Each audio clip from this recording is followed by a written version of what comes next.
Hey guys, Dr. Kyle Loveless here, and hey, I wanted to shoot this video for you guys on Easter. It's coming up. This is actually, as I'm shooting this, the week before Easter, and everybody's getting excited, and you know, we get to spend time with our families. The weather typically is pretty awesome this time of year and during Easter. It's an amazing time to just celebrate the risen Christ and just all the things that means for us as as believers, and everything that does for us, has done for us, and just a time to be extremely thankful. But it's also a time that many times this time of year we tend to dive into a lot of like candies and sugars and treats and things like that we will give our kids.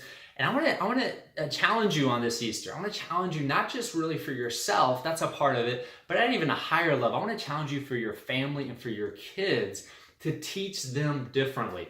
Teach them different traditions. I know growing up that my family, it was, just like most, you'd go and you'd get your Easter basket when you wake up in the morning, and there'd be a big chocolate bunny the size of my torso, and then there would be all these different other treats like jelly beans and all that stuff. And that was fun, and that was great. But I'll tell you this, that if I never got them, I probably wouldn't miss them if I didn't know about it. And not just that, it was all about that. And then we go, Easter eggs, we'd search for Easter eggs, and then they would have tons of candy in them. And it was just about eating candy all day throughout the next weeks. And the truth is, we would just get sick afterwards.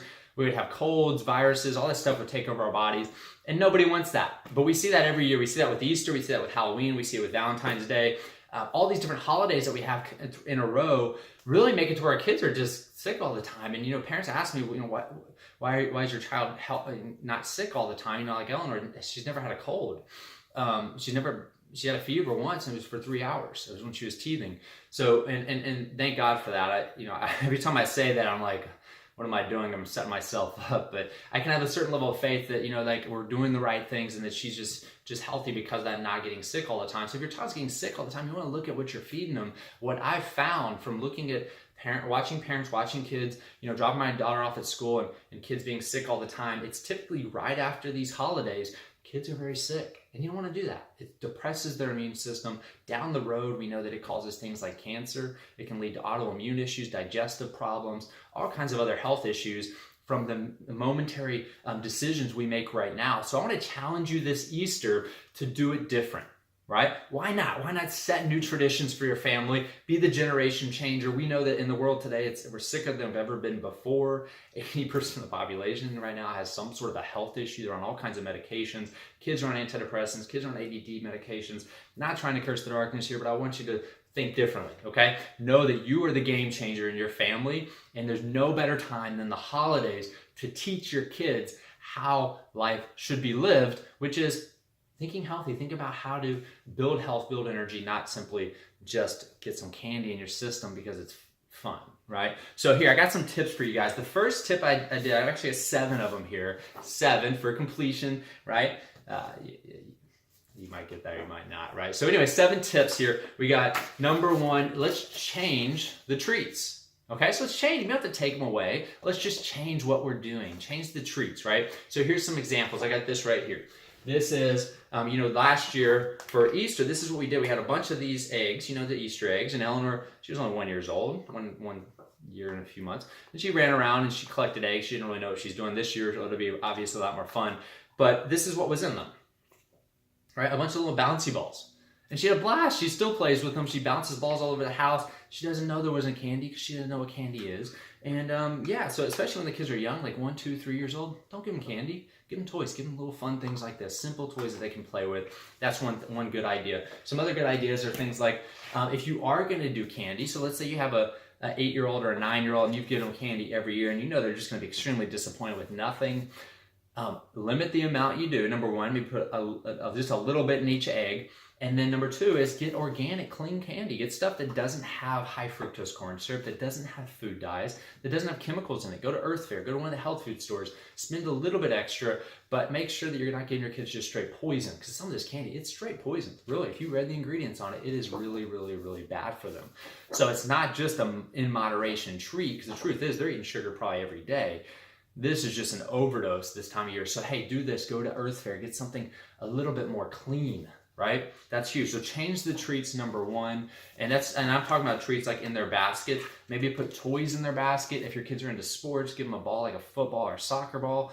All kinds of cool stuff. Give them the toys, give them the new clothes, give them whatever, the stuff that they're going to get excited about still, but it's not going to make them sick.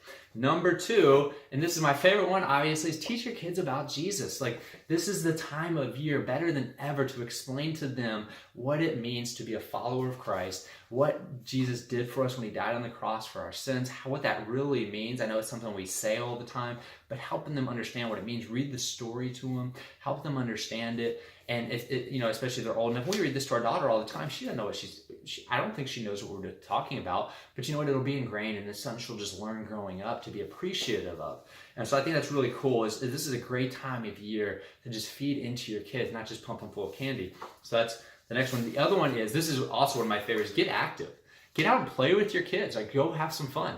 Go outside if it's nice out. If it's raining out, make it fun too. Put some rain gear on, get outside and play games. So I challenge you, think of some games before Easter comes, before your family gets in town or before you go visit your family, some games that you can play with your kids to get them active all day long, right? We want to help them think of celebration, not just sitting around and stuffing ourselves, but celebration means get out and get energized, have fun. That's an amazing way to teach your kids through life. So get active is the next one. The one after that is, make your family time not necessarily just about food.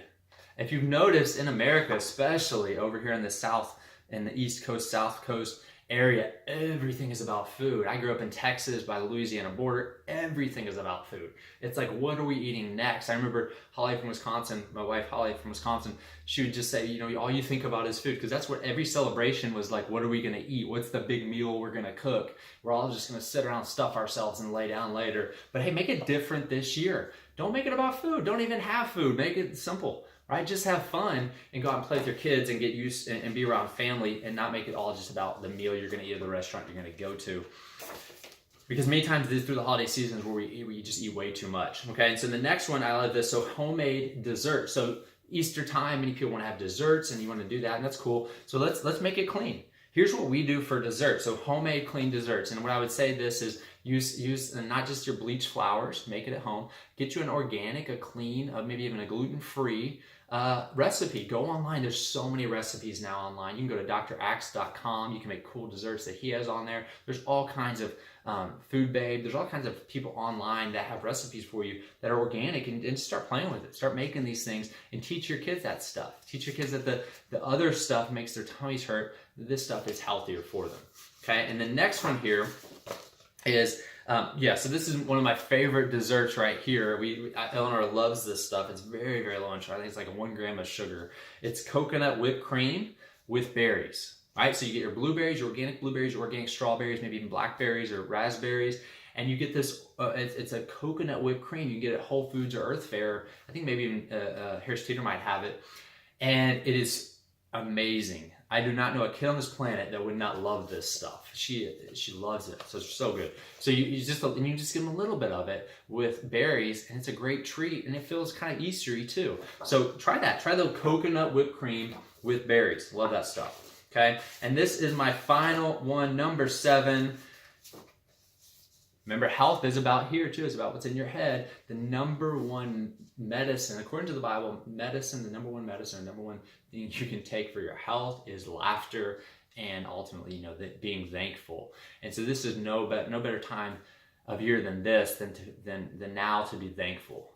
Just thankful what this season means, what we're celebrating, what we have just in America, all the things we have that other people around the world don't have. I've heard that, if you just have a car, you're in the top 15%, if not maybe top 10% of the world right now in wealth. So, just celebrate and be thankful for everything. Teach your kids to be thankful, why they're celebrating, why they're getting these treats, why we're doing this. Teach them that. And I'll tell you, that kind of thankfulness wipes out all depression. It wipes out anxiety. If you teach your kids when they're 2, 3, 4, 5 years old to be thankful, it's a habit that they have. They just start looking for more things to be thankful for. And we talk about, kids having depression, anxiety, and ADD and all these other things. This is one of the best tools to help with it, is teach them how to see the good in life and all the things they can be thankful for. Okay, that's my top 7 things that I want you guys to think about. I want to challenge you. It's about challenging yourself to making a difference and changing the traditions, changing the trajectory of your kids' lives. And there's no better time than now than the holiday season, because it teaches, or Easter season, because it teaches your kids that that's how you celebrate. You don't have to celebrate candy and food and stuffing ourselves and all this other stuff. It can be fun, it can be healthy, and it can actually feed into your life instead of slowly taking away from it. So hope you guys have got a lot out of that. And again, hey, if you like it, share it with people, and try these things. If you have any questions or comments, you can post them, or you can send us emails, and we'll make sure that we get back to you. You guys have an awesome day.